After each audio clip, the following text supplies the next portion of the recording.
Welcome to the Massachusetts Institute of Technology. Here we're on the campus at MIT at the Media Lab in the Bartos Theater. We're thrilled to have you with us here in person and in the virtual world. We have a really exciting conversation for you today with three individuals who are coming from very different perspectives on climate change. I'm very thrilled to have this conversation, and I'm just going to start with introductions of the panel. So to begin with, we have to my right here, Tony McGuinness, one-third of Grammy-nominated electronic group Above and Beyond. Based in London and formed in the year 2000 with bandmates Jono Grant and Paavo Siljamäki, Above and Beyond have played for millions of dance music fans in hundreds of cities around the world, including sold-out performances at iconic venues like Madison Square Garden, the Hollywood Bowl, and Royal Albert Hall. Founders of the influential Anjunabeats and Anjunadeep record labels, Tony, Jono, and Paavo also host a radio show, Group Therapy Radio, that's broadcast to millions of dance fans every Friday. To Tony's right, we have Dr. David Newman, the director of the MIT Media Lab, Apollo Program professor of astronautics at MIT, and a Harvard MIT Health Sciences and Technology faculty member. She served as NASA Deputy Administrator from 2015 to 2017. Her research in multidisciplinary aerospace biomedical engineering investigates human performance across the spectrum of gravity. She's also the inventor of BioSuit, which has been exhibited at the Venice Biennale, American Museum of Natural History, Victoria and Albert Museum, and Metropolitan Museum of Art. And she's the designer of Earth Speaks, an open source platform of curated space data that applies AI, natural language, and supercomputer visualizations to help accelerate actions to regenerate Earth's oceans, land, and climate. And to Deva's right, we have Anna Johnson, Sustainability and Environment Officer at the Involved Group, the parent company of Anjunabeats and Anjunadeep, Involved Publishing and Involved Management. Anna leads on embedding sustainability across business operations, including policy development, strategy, and increasing engagement with sustainability across the business ecosystem. She coordinates Involved Group's partnership with MIT, facilitating messaging and educational opportunities and offering opportunities for people to engage in real climate action. Johnson has overseen sustainability initiatives for major art and culture festivals and represented Business Fights Poverty, a business-led collaboration network at the UN General Assembly in 2018. And I'm John Fernandez. I'm the director here of the MIT Environmental Solutions Initiative, and I'm a professor of architecture. Much of the research that I have done has been in the built environment, energy efficient buildings, and in the last 10 to 12 years, I've been working in the field of sustainable cities. So thank you for being with us. As part of this introduction, we have a video clip for you. This is a video clip that highlights Above and Beyond and Deva's work and her words. So if we could run that video now. I'm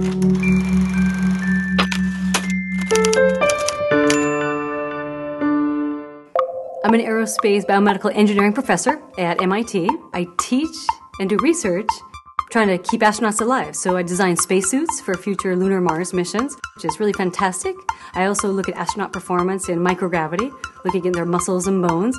I get to study astronauts and fly cool experiments up into space, and that has applications here on Earth.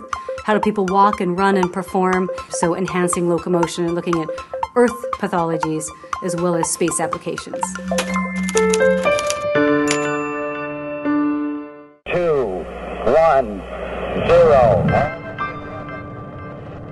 I was 5 years old when Apollo 11 landed on the moon, but it was really important to me. Okay, Neil, we can see you coming down the ladder now. I remember the astronauts coming down the lunar module and landing, and then the cameras zoomed in not too shortly after on the footprint.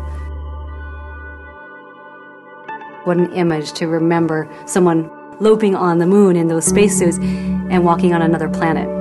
Hippity-hoppity, hippity-hoppity, hippity-hopping over hill. So I think it really did plant the seeds of my career in aerospace engineering.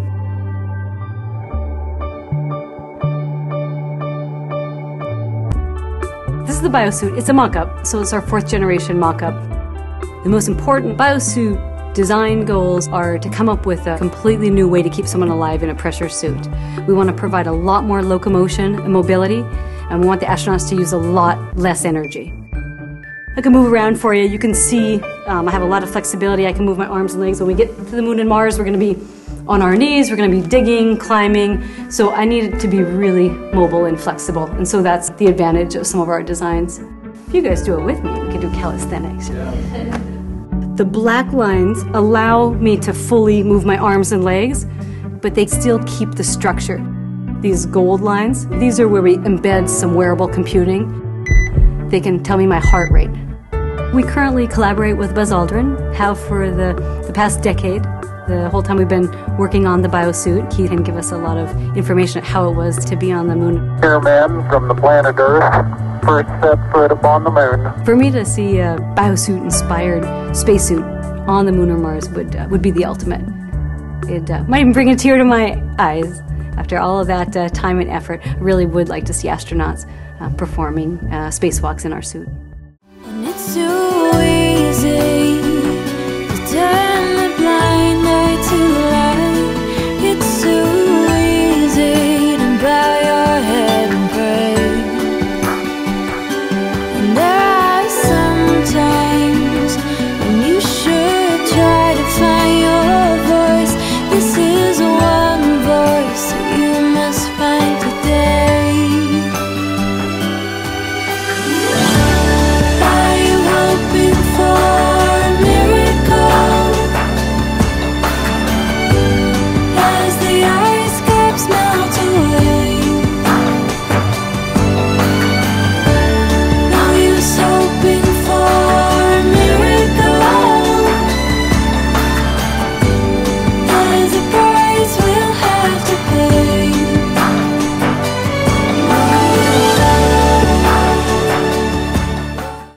Great, wonderful. One of the things that really has motivated this discussion is forward-thinking, positive outlooks on facing the challenges that we face in climate change. So one of the things that we started thinking about at the Environmental Solutions Initiative, which is the organization that I run here at MIT several years ago, is working with scientists to understand the situation, to communicate that situation, to motivate actions. And part of the thinking in the early days was, how are we going to do that in a really massive way, scaled up kind of way?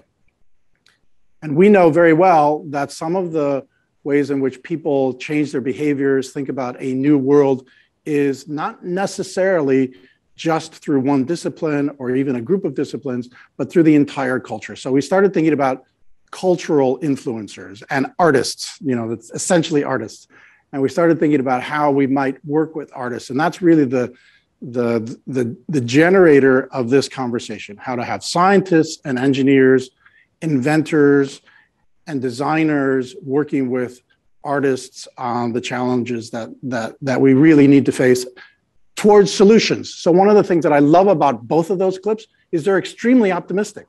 They're all about, let's do something really exciting, something that's really, really cool, something that will give us more ability to do the things that we want to do. And in the process, solve the challenge, solve the problems of climate change. So this conversation is very much about, how do we work together? How do artists, together with scientists, think about how we might together move forward and prompt actions, effective actions in the real world? Just a reminder, sometimes I say it's a reality check, but just a reminder, this is not about 2050 or 2100. This is about 2030. This is about this decade. This is about the next 2 or 3 years, really shifting that curve, having it plateau, the greenhouse gas emissions curve, and having it begin to have a negative slope. It's really about the next few years. And it's not going to be done just with science and engineering. It's got to be done with artists and business and everyone else. So it's not only all of the above solutions, it's all the above people coming together to solve this problem. So we're going to prompt a conversation between Tony, Deva, Anna, between an artist, engineer, scientist, inventor, and a sustainability expert on these themes. So I'm going to turn it first to a question to Deva. And this is a question I'd like Tony to answer as well. And I think we've talked about this last night. We talked about this. So as an engineer, scientist, public servant, I would also add inventor, appreciator of design, and many other things. Can you tell us the ways in which you've witnessed changes to the planet? So thanks, John, Tony, Anna. Great to be here with you. I'm just thrilled to be in your company and to have this amazing discussion. So I do approach it usually from a technological perspective. I have petabytes of satellite data coming down, Earth, eyes on Earth. Like I call it Earth's vital signs. And so what do we do with all that data? The data is just the data, but that doesn't change the hearts and minds. So the differences that we're seeing, I can show you, 140 years of temperature data. I can show you ocean data, biodiversity data, but it's never going to be about the data. There's urgency, 8 years to 2030. And so collaborating, bringing everyone to the table, the changes that I can swim now in New England. That's a lot of temperature rise that we're looking at, the Arctic melting, then to Antarctica. So, on the bucket list, amazing. But I was there to do scientific studies of the glaciers melting because they're melting much, much more quickly than our models. So our models are actually too conservative when we look at the ice melting oceans. And I say, it's very complex. There's no silver bullet. We're seeing the sea level rise. We're seeing the temperatures. Everyone's witnessed either fires or drought or civil inconvenience. And what about migration? So in terms of what are we seeing? It's always about people. Again, so back to is the scientists studying it, having the data from our satellites looking down, but also flying airplanes into the atmosphere just to make sure we can get even more precise measurements of CO2 and methane on the ground. We have the sensors. And then what can we do with it all together? Because again, I'm so happy to be in the middle of both of you and say, how do we change human behavior? That's the part I don't know how to do. I can have the technology, I can give precision measurements, I can study it, but really at the end of the day, we have to change human behavior, and that's so hard. And I think the best way that I know how to do it is with artists and experiences. You can have one moving experience that, you wake up tomorrow and maybe you're going to do something a little different. And so bringing everyone together to really change in the hearts and the minds based on the scientific data, based on the technology and precision. But at the end of the day, how do we collectively make the world work for 100% of humanity? And I mean, all living things, humans and all living things. And so I turn to my colleagues on the left and right, and John, you as well, to say, okay, that's the big task we have ahead of us. We have the vital signs.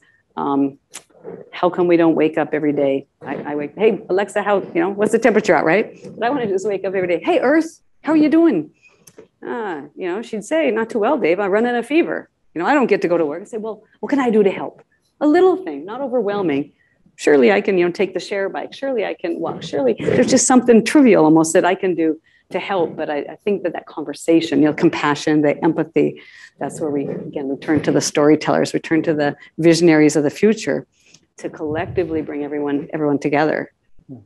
That's great. I mean, it's so interesting to me. I daily count myself to be just so privileged to be able to talk to Tony and Deva and regularly meet with people like Anna on these questions. In fact, last night you were saying it's all about the data. You said that last night, actually. And so this is super interesting to me that, when I find myself in that space between scientists who are very well aware that the research paper may not convince people, or may not prompt people for action. Of course, the research paper and the research motivates everything, though. We have to know what's going on. And we would not be talking about climate without the fundamental physics behind and the understanding of that. But again, on the artist side, well, there's so much interest and passion about a better world. But last night you said it's all about the data. Well, I mean, it is for me, but in some ways the opposite end of the spectrum from David's big data story. For me, this whole thing started with my own eyes and my love for scuba diving. I'm not sure if scuba divers are the canary in the gold mine for for climate change. But we have been experiencing in the last 20 years a degradation of our favorite hobby. Selfishly, I guess you could describe it in that way, which is really quite alarming. I started diving in the mid-90s and started going further and further away from the UK. And the ultimate destination was a place in Micronesia called Palau. The president of Palau recently spoke at the COP26 conference. And I went there in 96, I think was the first time I went there, and discovered probably one of the most dramatic and beautiful places on earth I've ever seen. It looks like, from the air, it looks like bits of broccoli in blue gravy. It is absolutely stunning. And below the surface of the water was the best diving I've experienced anywhere in the world. Big pelagic fish, a shark on every dive was what we glibly said when we got back in the boat. And what you would see in diving in 1996 in Palau is that the first 10 meters of coral was the most exciting, the most colorful, the most alive, the richest, closest to the surface, more oxygen, there's more sunlight. And then I went back to Palau many years later, 2001, after a big El Nino event, which I think happened in 1997. And from the aircraft, it still looks the same, these beautiful bits of broccoli and a blue gravy, and I'm really looking forward to my first dive. And immediately you put your face under the water and you're looking at the surface of the moon. And that, I think, was a horrible shock to see this, I suppose, a playground. I mean, I'm aware that being able to go scuba diving on the other side of the earth is a huge privilege to me. And I'm not glibly thinking it's there for my entertainment, but as a thing to do in my spare time, it went from being something very exciting and very vital to being something very depressing and very sad. And I think I sort of parked that feeling. I stopped diving pretty much in the mid-2000s. I occasionally would go when I was on tour with Above and Beyond, but it stopped being this thing that I needed to do, and I didn't really think about it until I started going out with a girl who wanted to go scuba diving again. And I thought, I know where we could go. We can go to the Maldives. This is a place I went to in 1996 or something like that. Beautiful islands. They look dramatic from the boat, which I think is a big part when you're on holiday for a week. And the diving was easy, shallow, sandy coral reefs, the top of the atoll, not much current. Be great for somebody, a beginner. Immediately, I got back to the Maldives. I think I went in 2018, it was, or 19. They looked different. My memory of the Maldives was this sort of fringe of trees and this kind of rhomboid of white sand, very quite striking and quite beautiful. But it seemed to me like the sand had got smaller somehow. In my head, I didn't remember the islands looking like a fringe of trees and a kind of tiny line of sand. So that was the first thing. I was thinking, oh, it's not as nice looking as it used to be. And then I discovered that all the shallow diving that I'd done in 1995 was not diveable anymore. The rising temperatures had degraded the coral, too many humans, too many resorts, too much diving. We were now forced to dive on the edge of these big reefs, which is against the deep ocean, much faster current, much more dangerous. And the whole week ended up being a bit of a disaster for my girlfriend, who couldn't take part in half the dives because they were too dangerous. So these places I'm going are changing in my diving career lifetime. And then the big shock for me was when we went the last day. If you go diving, the last day you can't dive, you need to decompress for the aircraft. So we go to the main island, which is called Mali. And I've been there obviously once before, 20 years before, but now everywhere in doorways were sandbags. And that, to see a bank with some ugly sandbags in the doorway, a bank's kind of a would-be affluent business with a brand image to preserve, but the rising sea levels have meant that they need sandbags out there. So I think for me that I just came away shocked and stunned, thinking this is no longer something that glibly I can forecast is going to happen for my kids. This is happening to me right now. And the last part of the story, because I think you're right about the data, I read a book that basically explained it's called The Uninhabitable Earth. And I think that really sort of tipped me over the edge. I was like, this is probably the most important thing for living beings now. And that's sort of where I've remained ever since. And these thoughts I think, probably shared and maybe in a different way by your bandmates, Juno and Pablo. And that prompted a conversation with Above and Beyond. Actually, I really want to say that, my PhD student, Norhan Bayomi, made the connection because she's an artist herself. And this connection between the academy and the music industry at first was super tenuous, just this personal connection.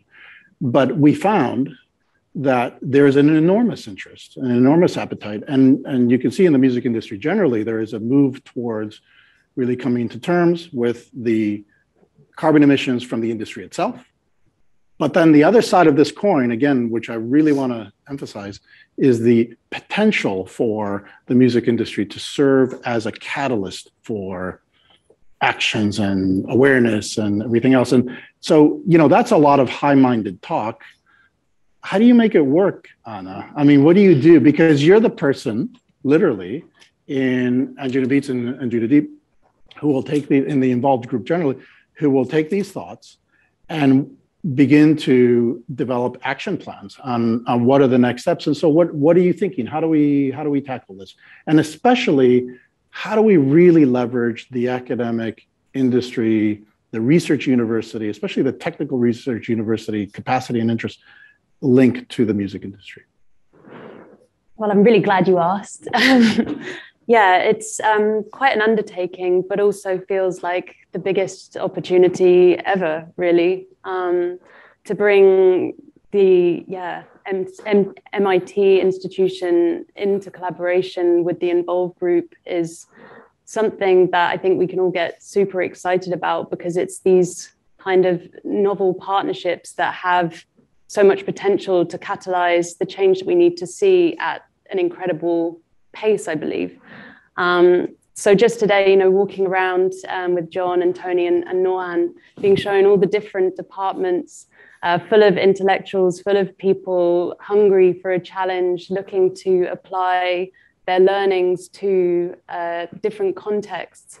It's that sort of landscape in which I think music and the different industries of, whether it's live events or music production, can provide quite a fertile testbed for experimentation for those individuals at MIT.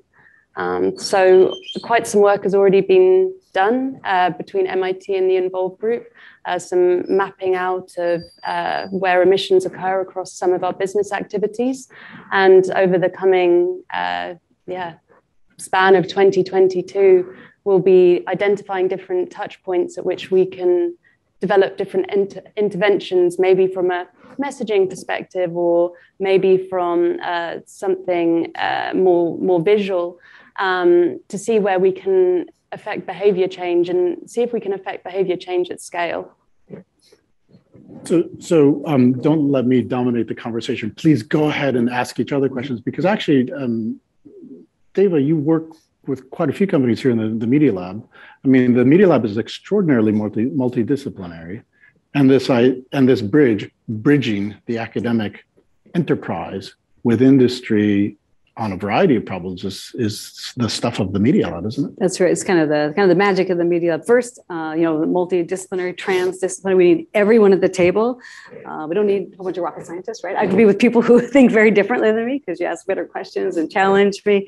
And then with our membership model, that's industry, because industry wants to work with us, because they say, hey, what's the research you're doing? What's the latest technology? We talk about transformative technology. We're really focused on what can have the most societal impact. So industry wants to hear that, but guess what? We want to hear what industry's biggest challenges are. So it's really great. It makes a huge difference to be in person now. We've been doing our best virtually, but so much of it is human interaction, is body language, is kind of riffing off someone else. So I have this idea, this problem, and then hearing someone else's concern. And so bringing industry, academia together, as well as might get to the discussion about policymakers as a whole, since we're just coming off of COP26, we'll leave maybe the government policy out of it now, but just the interplay between academia and industry. Also, we from academia need to be pushed to say, it's great for industry to be demanding.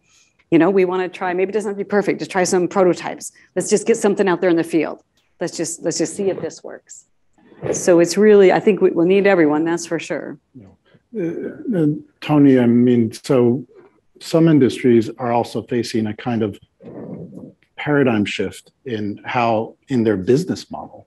I mean, we were talking last night, and I imagine the Media Lab, from time to time, there are suggestions about the industry that are,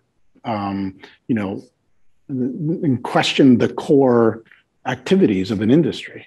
I'm wondering, this idea of, and Anna, you were talking about this last night as well, flying in a ton of people to one place for 3 days for a music festival, that's got to be a concern for you. Well, I mean, I think it's interesting talking now in 2021, because we've sort of had an experiment of what we could do in a kind of knee-jerk way, which is that we don't fly, and that I do all my gigs from my kitchen table instead of flying to Vancouver or anywhere.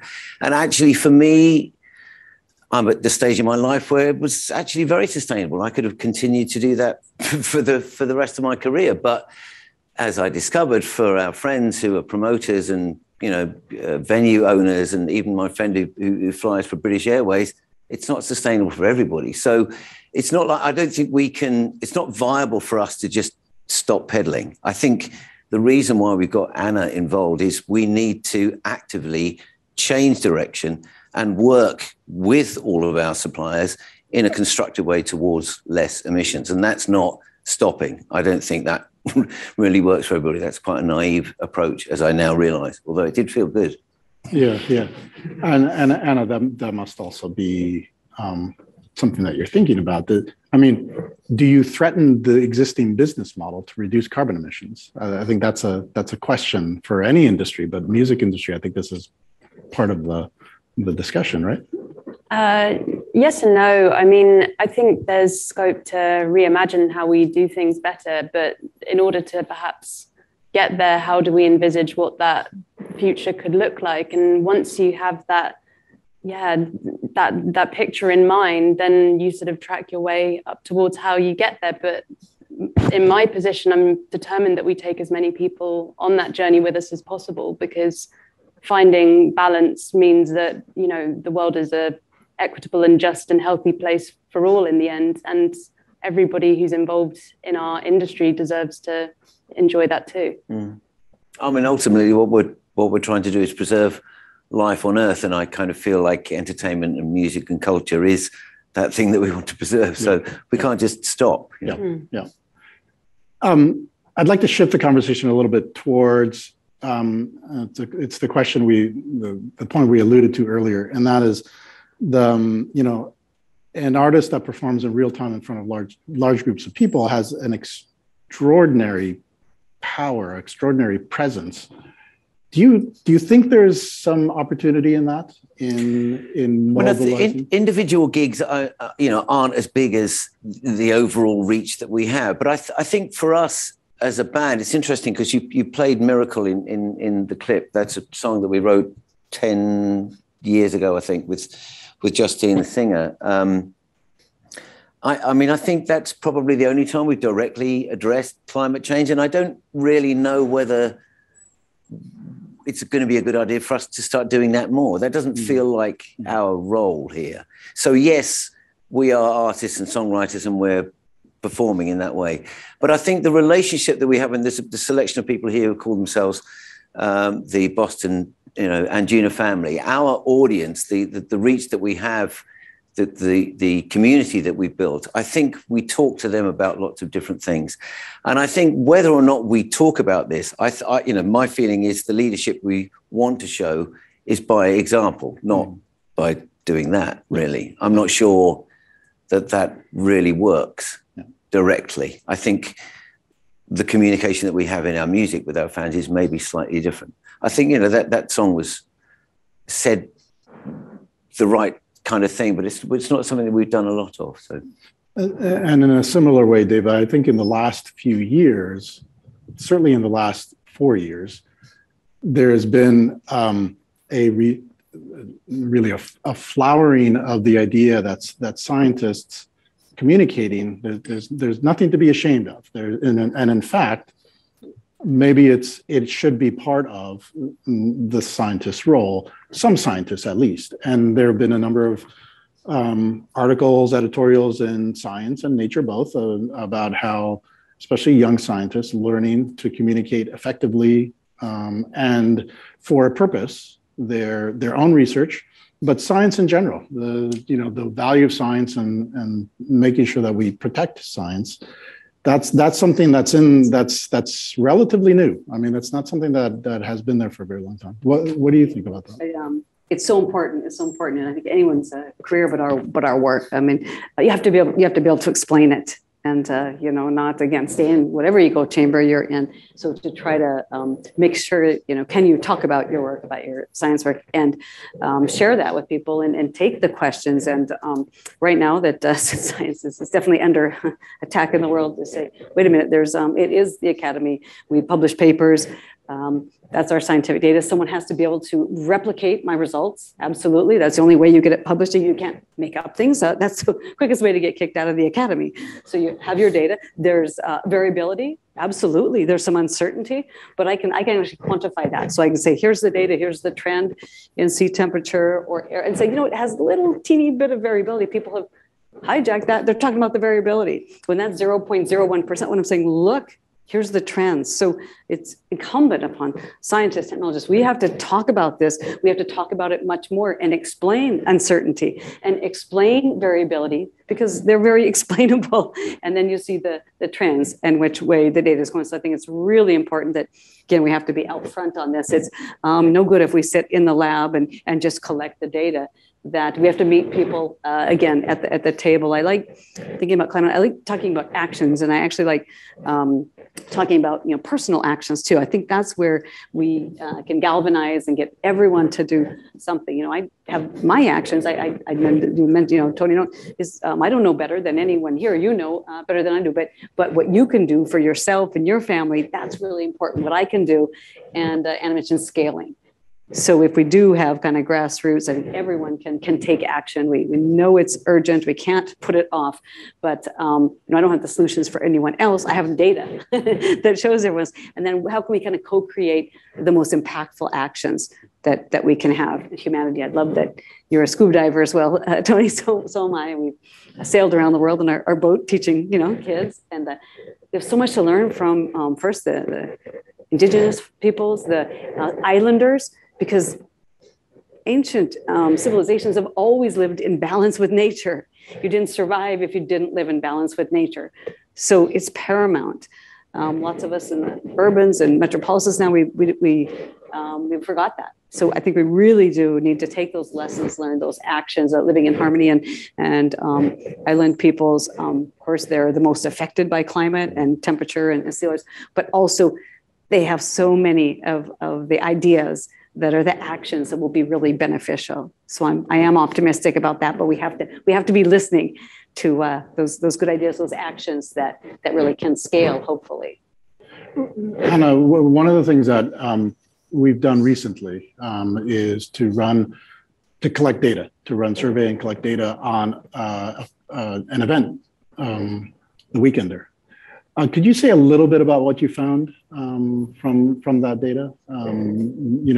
Getting into the weeds a little bit about in a specific activity, music experience.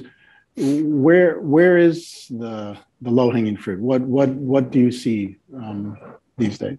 So it was just such a wonderful time at the Weekender in London, speaking to hundreds and hundreds of audience members, crew members, artists, everybody involved in bringing the thing to life. And we explored people's level of awareness of the issues around climate change and environmental degradation. And what was really interesting was that there was clearly a lot of awareness of the issue across those different stakeholders, and what felt like a real genuine level of concern, and also a sort of motivation to want to deepen the understanding of what their contribution on a personal level really meant. So ultimately, I feel that there's quite a knowledge gap. And I think in our collaboration with MIT, there's real scope then to address that knowledge gap and to see how we can facilitate all the stakeholders across our business ecosystem, making more informed decisions and taking those lower impact choices wherever possible. And Tony, how do you feel about how that would affect the experience? I mean, I think again, like I said, the idea of stopping, staying at home, broadcasting from my kitchen, that's a kind of zero carbon option that works for me, but not the entire industry. I think what we can start to do is look at the shows that we do.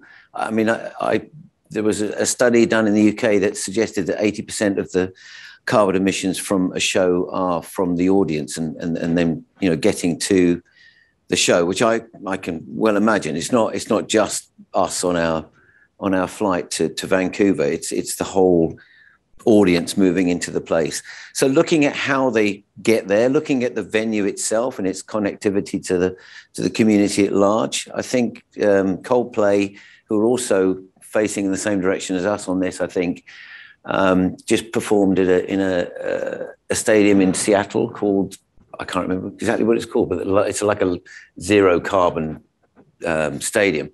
And he made a pronouncement during the gig, in fact, which it was videoed and shown on Amazon. And I was hoping to get more explanation from him as to what that meant. But I think if we can start to make choices about where we play, which will limit our carbon emissions, I think everybody, and again, do it in a gradual way so that people can start to make changes to their business. I think that's how I envisage it going. I don't think we're going to go to the end game. We need to get to a point in 2050 where we don't emit any carbon.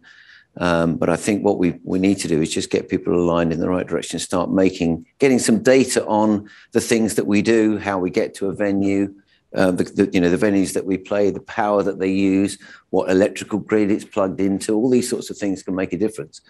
But I think the more information that we've got about the places that we're playing and the kind of activities that we do, it's going to help us make better choices. I'm curious about your early days as an artist. If you could tell us a little bit about how that came about, but with a twist. If you were doing it again, if you were starting again, how would all of this change your thoughts about how to be an artist, or would it? In other words, all of this discussion about, I mean, there are a number of young people in the audience, and so what would this mean to you as a young artist starting off? Are you, would it change anything, or? I'm not. I mean, I think we were talking about this at lunch. DJs are uniquely small in terms of their touring party. If you're, when we do acoustic, acoustic was the live gig that you maybe saw in the video. There's 30 people on the road. There's 4 trucks. There's, a huge amount of stuff moving about. When you start out as a DJ, you're just one person with an air ticket, and you can be in Kuala Lumpur on Friday night and Seoul on Saturday night, as I discovered to my horror when I realized that they're as far apart as London and Chicago, but there are agents sitting in an office in London. It's Asia, So, we still do, I think, an enormous amount of flying. I guess I would like to have imagined what that was like and the toll it was going to take on my mind and body as we got busier and busier, and maybe do something different about that. But I think what we did was we didn't really have a plan when we started. We just tried to be aware of what everything was happening around us and adapt as we needed to. I mean, we were talking last night about now the need for everybody to communicate. Our job description, whatever line of work we're in, has now taken on the role of PR agency and advertising agency and broadcast. We're all doing that, whether we're artists with an Instagram account or, an influencer. So we're all changing what we do. I'm not sure that I could have predicted that, or whether we would have had the means to predict it. So I'm not sure. Everything's been happening in a kind of evolutionary small step, I suppose. So and Dave, in a similar way, a postdoc looking to the first assistant professor position in across fields. How do you think it's changing the way that the academy, the young academy, is coming into their own? Yeah, I hope drastically. I mean, I think siloed departments are a thing of the past. You have to be kind of polymaths. We need people that the humanities challenges, climate, freshwater, exploration. These are huge challenges, and so. For people who are trained, and at least you might be expert one or two things, but to be able to even speak the other language, literally, if it's science or math or art, so that you can understand. And that's what the students are always way ahead of us. So students know they want multidisciplinary training, not just one thing, this or that.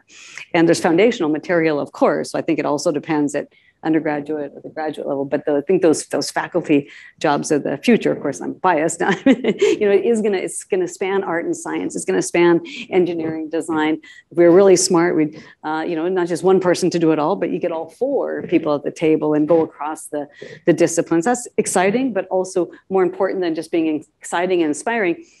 That's usually how breakthroughs work. That's so if we're really looking to have impact, it's going to be the teams of people that are trained, going to cross the disciplines and the multidisciplinary, because we want to, going forward, I think we want to have the transdisciplinary work. We do really want to transcend the individual silos. So hopefully that's the faculty of the future. I know who we'll be hiring here, looking for people who are, one thing about our MIT students too is for undergraduate, I think 90% of them are musicians. Yeah. Oh, wow. Yeah.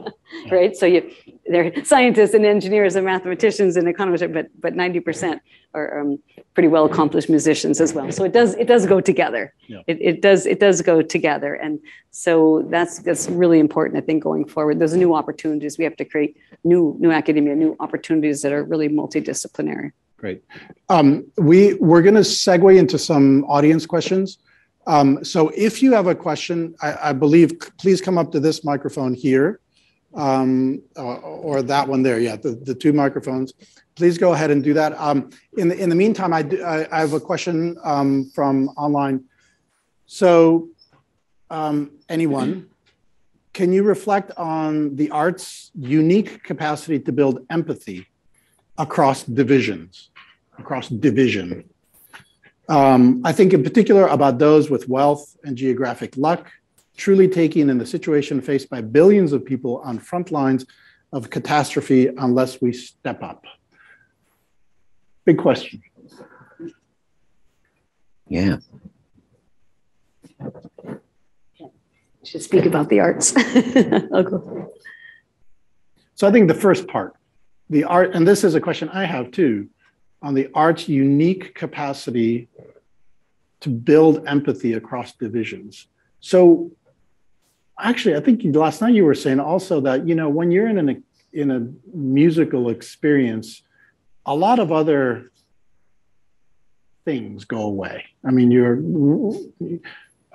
Anna, you were saying this last night about how, you could be from as part of the Anjuna family, you come to an event, you don't know anyone. Is anyone from going here or coming from there? And then could you say a little bit about that little anecdote? Sure. I mean, the Anjuna family, as I'm getting to know it more and more, the longer I spend being part of it or on the periphery, whichever way you want to look at it.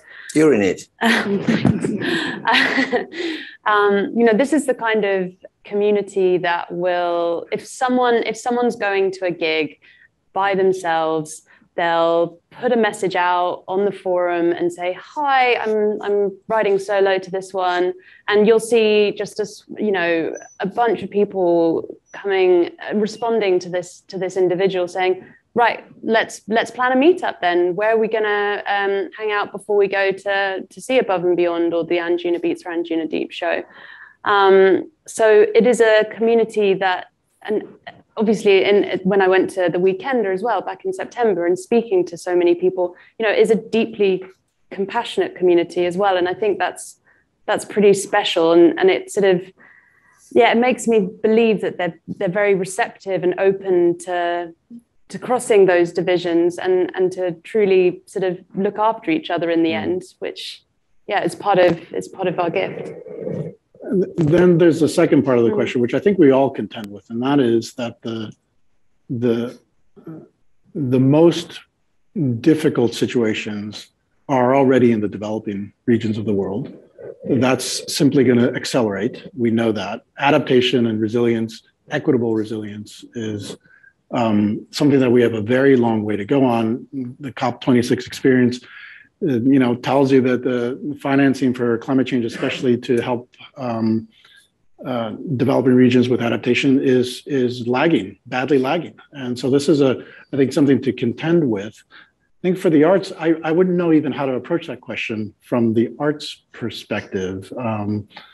And of course, I'm looking at you, Tony, but it is a big question, and it makes me feel like maybe there's something there to think more about. Yeah, I'm not quite sure I've got a quick answer for you. I think there's definitely something transformative that happens in a musical experience. It's difficult to be prescriptive about exactly what's happening with everybody in it. I think we all come to the concert in different times in our lives with different things going on, and I think the nice thing about the music is at least it gives it a sort of certain narrative to the way that the evening pans out. I think we have, as Anna said, a very supportive group of people who come and see it. So yeah, I think it's one to think about, definitely. Let's go to this microphone first, and then this one, please, and give your name and ask your question. Sure.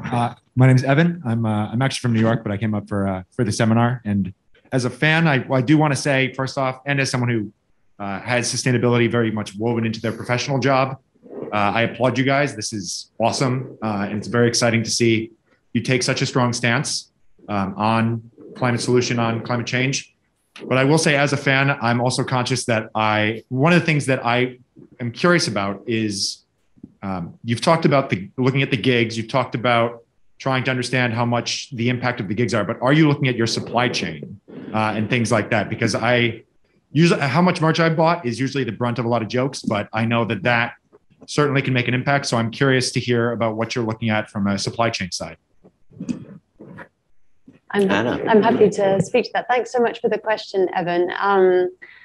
Yeah, so as you can probably begin to imagine, a set of music industries like ours, it's super multifaceted. And yes, we have a really broad supply chain. I'm in contact with quite a lot of key suppliers, including our merch partners as well. And sort of the process I'm going through at the moment is to map out our emissions as a set of businesses. So we're using the greenhouse gas protocol and looking at our scopes 1, 2, and 3 emissions. Scopes 1 and 2 are concentrated, they're kind of within our direct control, right? They're the emissions that occur in the air from the production of the energy that we use in our head office, for example. But scope 3, that comprises the emissions created by suppliers, stakeholders across the supply chain. And what I'm finding is that many are at very different stages of their journey towards becoming more sustainable businesses. And so in my role, it's like, what can I do to help facilitate their transition depending on where they are in that journey? So it's something that we're exploring at the moment, and with the help of our collaborators at MIT, looking forward to really taking that part of our work forwards very quickly in the coming year. And I'll add something I'll answer part of the question for the first time. That is very much the aspiration and part of the work we've already done. Some of the work that we've already done is to draw system boundaries, meaningful system boundaries around the problem. And the problem or the situation being, system boundary around merchandise, a system boundary around streaming, live events, and then to do an accounting, input and output, and to apply some system dynamics to that system so that you actually understand it without over modeling it. We're just modeling those things that you need for meaningful policy recommendations or business decisions, and that's a lot of that is what we do, and that's part of the partnership. But a lot of that is going to require partnerships with academia and new methods, because again, once we get into accounting for carbon and greenhouse gas emissions and fugitive emissions and carbon offsets and lots of other things that are going to be developed in the next few years to address climate change, there are going to have to be new methods and new thinking around this. So the academy really does have to be involved in these questions. Yeah, I was just going to add, and so we know there are gaps too, and what you'd love to do, consumers have a lot of power. Consumers have a lot of power, right? And so, what we'd love to do is really have that data, know that what I call it the real life cycle carbon cost, not my carbon calculator. It's the real life cycle costs of everything that I buy or mobility. So if you put all that together, and if you could have those life cycle costs, you could make really great decisions. You can be really informed, and you'll have the power, and you can go with this. For your company and suppliers, great. They kind of met the standard, or especially to help the small, medium enterprises, to help them. My opinion, it has to be an open platform. Share that data. Everyone wants to do their part, but if we could really do that life cycle analysis and empower people, and then we all have, because consumers, we can buy this or buy that. They have kind of the certification, like architecture, the lease, but do we know the real supply chain life cycle costs? And then we can decide, and you can decide as businesses to work with these suppliers, and we can decide as consumers also to buy those products. And so then it makes sense. Then it makes economic sense, and it also makes sense for the planet's sustainability. So I really hope that we get there and get there as soon as we can. Great. Well, please, your question. Hi, I'm Ben. I'm a graduate student here and also a proud member of the Boston and Juno family. My question is, I guess, partly for Tony and Anna as well. I had this conversation with Adrian Alexander after AVGT 250 many years ago about where the income and livelihood for an artist largely comes from. And it struck me at the time that it's largely at odds with being sustainable, right? You have streaming, but streaming pays peanuts. You have merchandise, as Evan mentioned, vinyl and clothing might not necessarily be the best things for the environment. Then you have touring, as you've rightly pointed out as well. A lot of carbon emissions. And now we have NFTs, which on the Ethereum blockchain, terrible for the environment. Where do you see the industry and I guess yourselves as leaders in the industry moving to a point where artists can be sustainable, but also able to make a livelihood off of the work they're doing? Well, like I said, it's a great question, actually. It's like I said right at the beginning, we could stop, but then, and I could survive, but a lot of other people in my position couldn't, and everybody in our industry couldn't. So you're absolutely right. Those NFTs, I'm never going to do one of those because of the environmental cost. I don't care how much money we make out of it.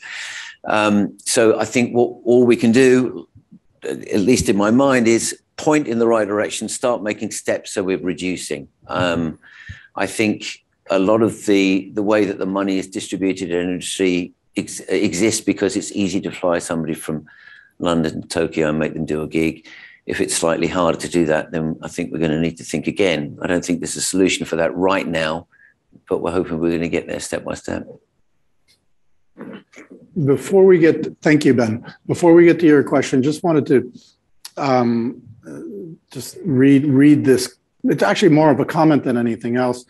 A number of online listeners have found the stories, your scuba stories about indigenous peoples sailing around the world and seeing changes, very moving.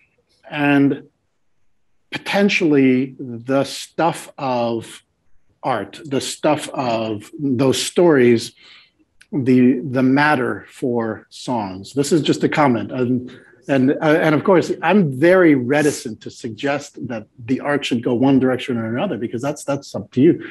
But that is a comment, and it's a comment that's coming from several listeners online. So just wanted to note that. Your question, please. Hi there. My name is Adam. I'm a local grad student who was in a bit of the big tech industry and realized that there's a lot better things we can be doing. So learning how to exactly speak more of those languages across different social sciences and sciences.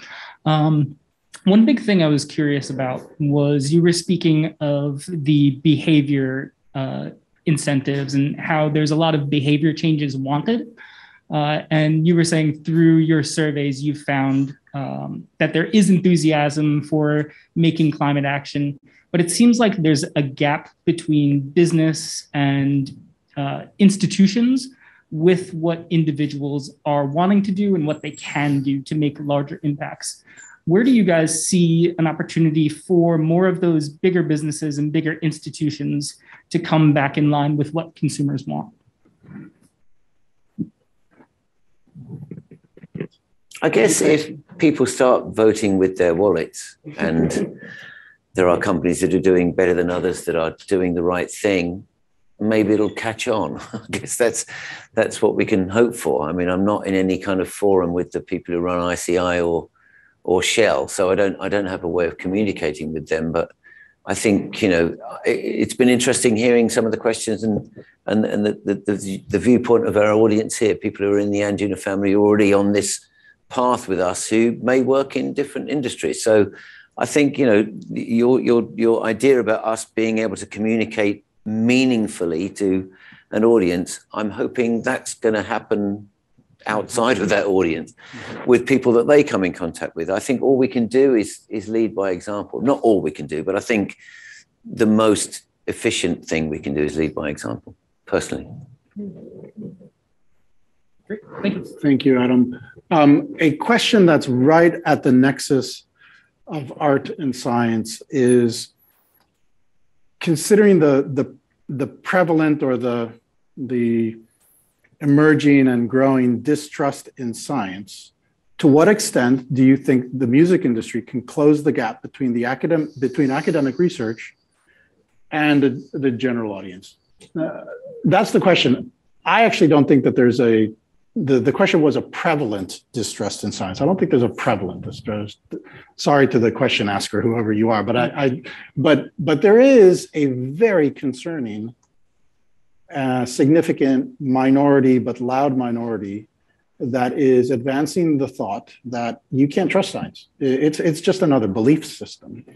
And this nexus between science and art and the kind of trust that one has in artists, is there something there? Is there something for artists to do on this question? And is there something for scientists to be aware of? It's kind of a big question, a general question. I can't think of anything off the top of my head. The question was to close the gap. So, like, literally, do you close the gap, the trust gap? I'm not. I think maybe there's something in the way that we go about gaining that trust that we can help scientists learn. I do feel like we've become, like I said before, you know, musicians it used to be you'd be in a band and you go into a recording studio and this person would record you and then that person would mix your record and then somebody else would master it. Now we have to do all of that and be our own PR agents and sell our brands. I think, you know, maybe there's some not education, sounds so pompous, but some examples we can give of how we've had to become multidisciplinary, not just making music, but running a record label and, you know, doing TV shows and whatever else it might be. I'm not sure. Maybe that's one way we can help. I'm not sure that trust in musicians and music is transferable. Yeah. Scientists are about data and. But the communications is important, and calling it what it is. You don't get to be apathetic. You know what it is to me as a scientist, and you don't get to be apathetic about this. You do have to be then out front communicating. We don't need to just live, you know, in our scholarly journals, because not so many people read. They have high impact factor for the academia, but not for the public. So how are we out there communicating? And guess what? Artists are the best visionaries and communicators around. So that's where I see the partnership, you know, working together.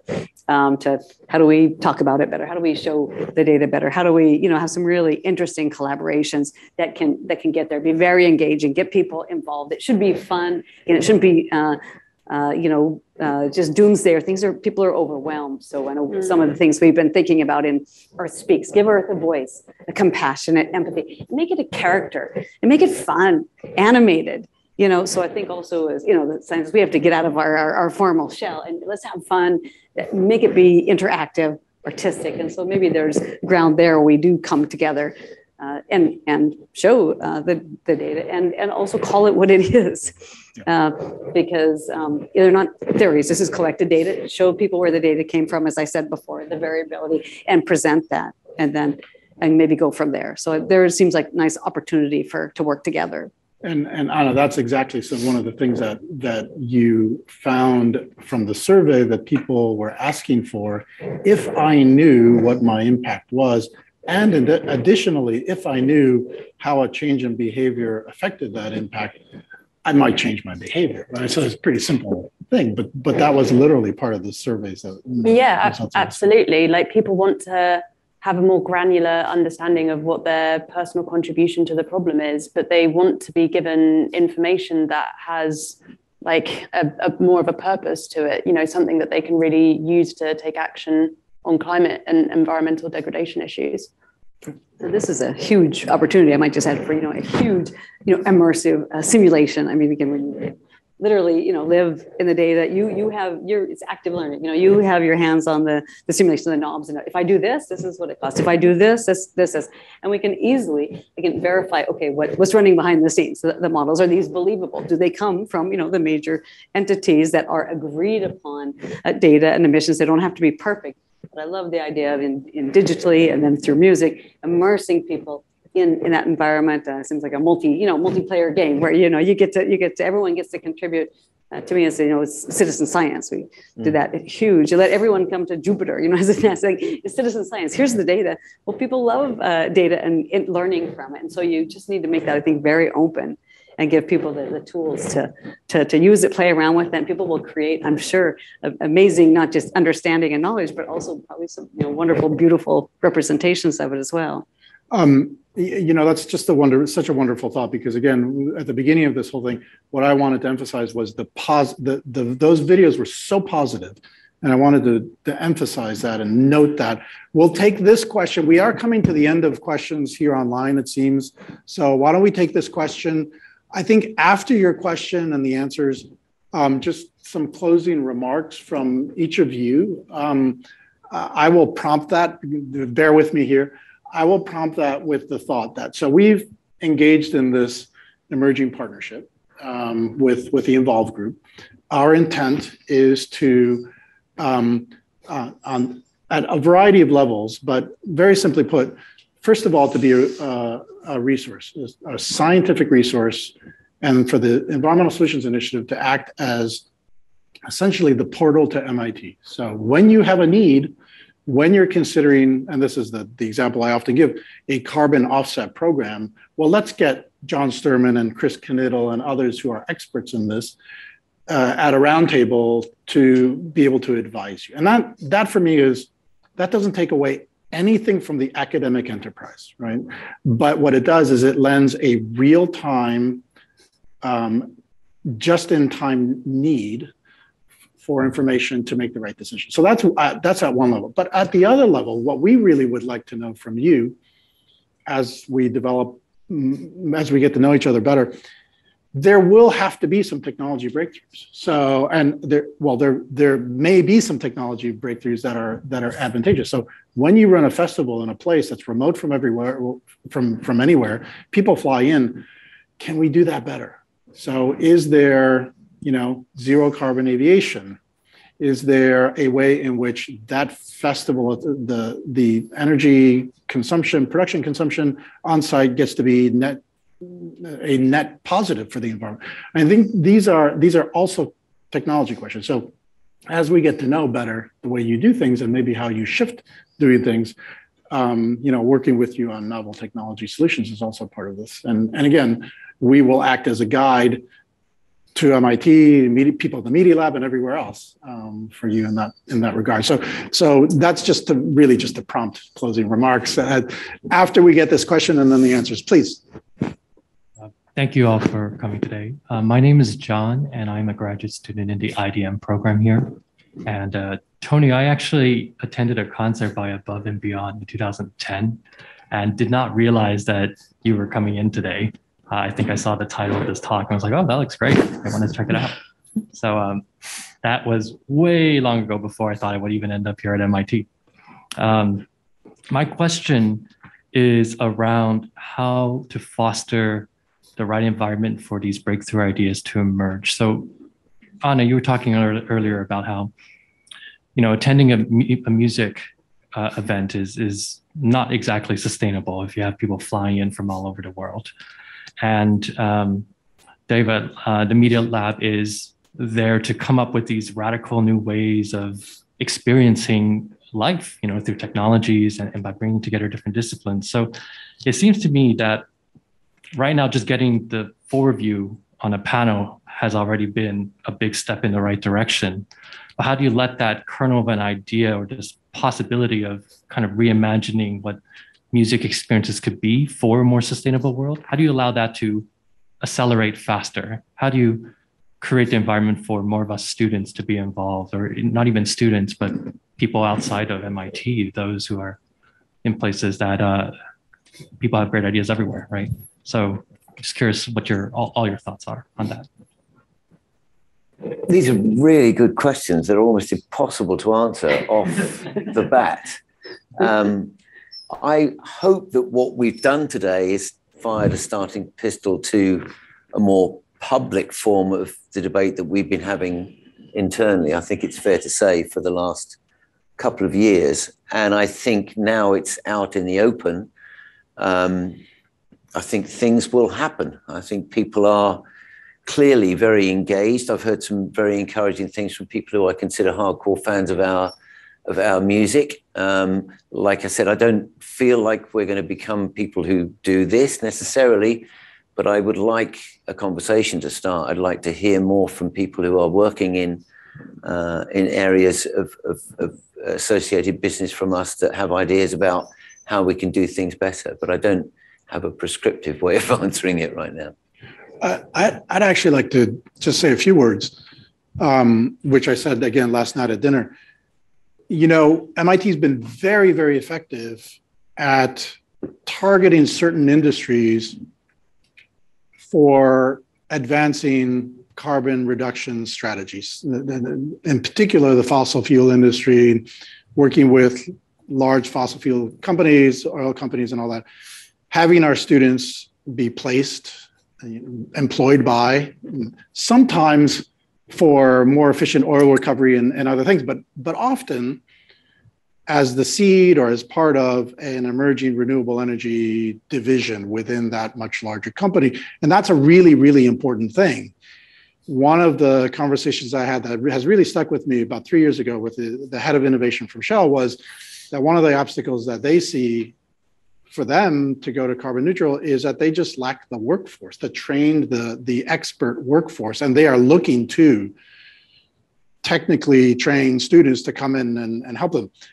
But I want to add that, it just can't be, and we know it's not just the fossil energy company. Of course, they're the vast bulk of carbon emissions annually, but to be able to create opportunities and pathways where students, MIT students and others, can engage in the music industry and consumer apparels and all sorts of industries across the spectrum, I think is really, really important, because it's not just the energy companies that need this kind of trend. When we talk about circular economy and we talk about the closing material loops, you have consumer apparels, which is enormous in its material consumption. That needs some really, really targeted technical expertise. And so that's part of this conversation. At the beginning of it is, let's make the connection to the music industry.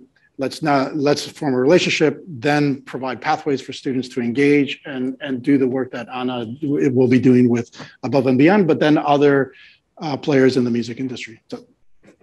Well, that's great. I can just add on to, so I can offer to be the convening place. We get together because we bring industry in, we get our students in and kind of do the design charrettes and say, what's out there, what are the other possible futures, what are really believing, what are the futures that we want to create. So thinking about those futures and literally, brainstorming, and if you get if you get academia and the artists, and we bring industry in, like to, open minds. We need a very, very open conversations, no judgment, just open, and then we can. I think mostly people are after the same thing. So if we can convene and bring people together and then really think about, okay, what could we come up with? What's that future that we want to live in? And how would we get there? And I agree with Tony, and one step at a time. But I think the big picture is that future, that far future, that's the world we want to live in. And then let's, kind of put a roadmap together and start with one step at a time. Anna, we've been talking about having a group of students go to the gorge and collect a whole bunch of data, right? Yeah. We've been talking about undergraduates, sorry, but it could include some graduate students as well. But we have been talking about that, right? To literally get them directly involved. The undergrads are cheaper, lower carbon footprint. Sorry. Would you like to add anything, Anna, or not? Yeah, I mean, I just, there's so many challenges, there's so many complex problems out there. There's loads of brilliant minds in this room at MIT and beyond. And, we want to keep an open dialogue and see where there's the opportunity to work closely together and to bring more people into the room who have different ideas or are coming at the challenges from different perspectives and what we have internally within music. So certainly open to keeping that conversation flowing. Great. So closing remarks from anyone? I mean, I will say, first of all, thank you so much for showing up in person. It's so nice to have people in a room at an event. It's really, really nice. It's really nice to see you all. So thank you so much for making the effort to come out here. But also thank you so much for everyone online. We're thrilled to have you with us. This is just the beginning. So we are launching this initiative through the Environmental Solutions Initiative here at MIT, and stay tuned for more. Any closing remarks? Yes. I mean, part of my story of how I got engaged or alerted to the reality of climate change involves the Maldives. And what was lovely about this morning, I mean, this is the first time I've been to MIT. It's the first time I've met John in person, and we're walking around some of the labs. I'm reading Bill Gates' book on how we avert climate disaster, and one of the things he keeps referring to is we're going to need some innovation in that area, but he sort of punts it down into the long grass a little bit, and I'm like, well, where is it? And then today I saw some of it, and that for me was hugely reassuring. I think I will be able to sleep better. We were in the lab of Skylar, what's his name? Skylar Tibbets. And weirdly, he's just come back from the Maldives, where they are testing technology, where they're kind of doing judo on the ocean water to rebuild the islands by using the ocean currents, putting shapes in the water to kind of put them back to their original majesty. So for me, it was quite moving actually to hear that story and to see such an incredibly innovative idea, way of doing it with no energy. I was like, I'm really, really glad to have been able to open this pathway for communication and my involvement in meeting these other people. I think it's going to be good for me, and hopefully that will rub off on others. It's just the beginning, Tony.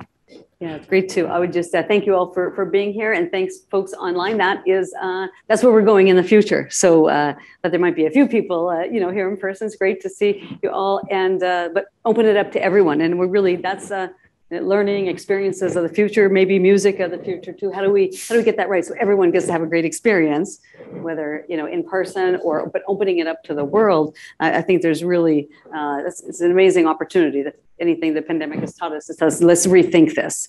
Let's rethink this. With the urgency of climate, what can we all do? I remain optimistic. Surely we can co-create some wonderful solutions, some different actions that we can. We love to do experiments at MIT, so let's just run some. Let's just run some experiments. No idea is a bad idea. So you all have amazing things to contribute. So bring your ideas. Maybe we can be the idea portal. And again, all ideas are good. They're all wanted. We can take them and see which ones we can move forward and just start making progress. So I'm excited about a positive future. So we can look back on ourselves and say we did everything we could. We woke up every day and said, well, I did a little something that hopefully is positive for the earth and humanity and the living beings.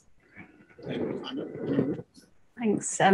Yeah, just I'm so humbled to be speaking alongside the three of you, but also for everyone who's come today and it's either in the room or watching online. Yeah, in my role, I am often very overwhelmed, and it's very reassuring, refreshing to feel as supported as I do in this room, because, you know, from my position of being, you know, fortunate, I have a roof over my head, I can afford to eat. It's a real privilege to be doing this kind of work, and, you know, with the input, the intellect, and I think the will that we all have collectively to really affect change at scale. Yeah, it makes it, you know, it gives me a sense of hope, and I'm very grateful. So thank you. Well, thank you to the panelists, Anna, David, and Tony. Thank you to everyone for joining us, and stay safe and be well. Bye-bye.